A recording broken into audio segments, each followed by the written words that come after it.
já começo a live com uma boa notícia.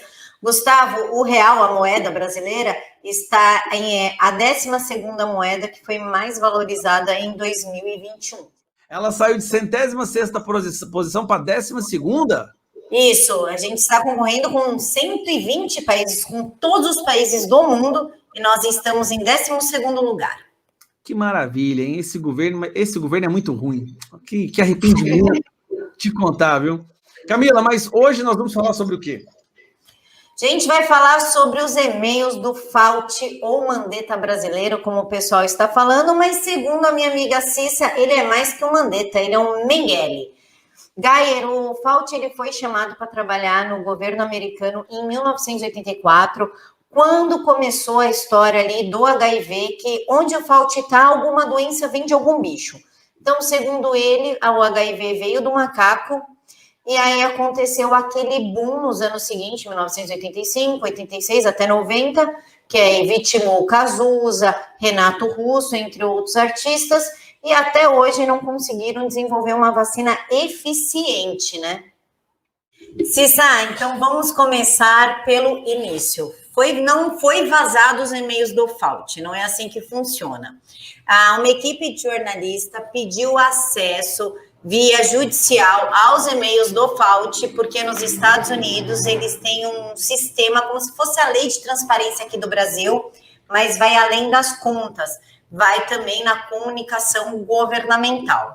Cissa, a partir deste princípio, pegaram os e-mails do Fauci. O que aconteceu e o que foi descoberto?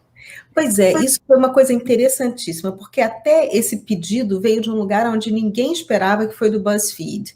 Então, o que aconteceu foi que aqui nós temos essa lei de transparência, e para você pedir qualquer coisa, e assim, é muito comum o pessoal, principalmente da direita, usar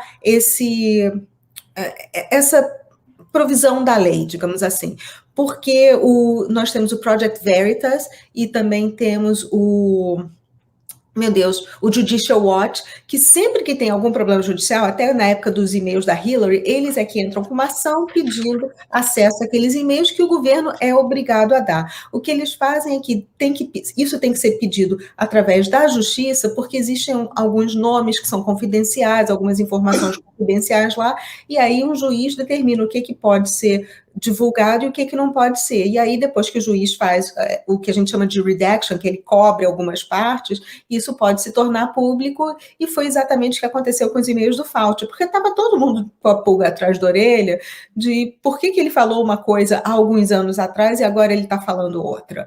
Foi meio que por aí que as pessoas começaram a questionar a veracidade, porque uma hora era, bom, as focinheiras não funcionam para nada, agora não, já temos que colocar 2 ou 3. Bom, peraí, sabe, o que está acontecendo? Essa pílula pode funcionar, essa outra não pode funcionar. Então, ele se contradisse muito ao longo dos anos, porque ele já tinha, inclusive, em 2017, tem vídeos de 2016 e 2017, no qual principalmente 2016, no qual ele falava que o próximo presidente teria que lidar com uma pandemia, que teria que lidar com uma doença muito grave que se alastraria pelo país inteiro. Então, ele já estava meio sabendo. E aí, como ele começou a se contradizer demais, o BuzzFeed foi lá, entrou com essa ação, recebeu os e-mails e recebeu em 3 partes. Veio primeiro um calhamaço de 3.234, depois vieram mais 800 e depois vieram mais 3.000.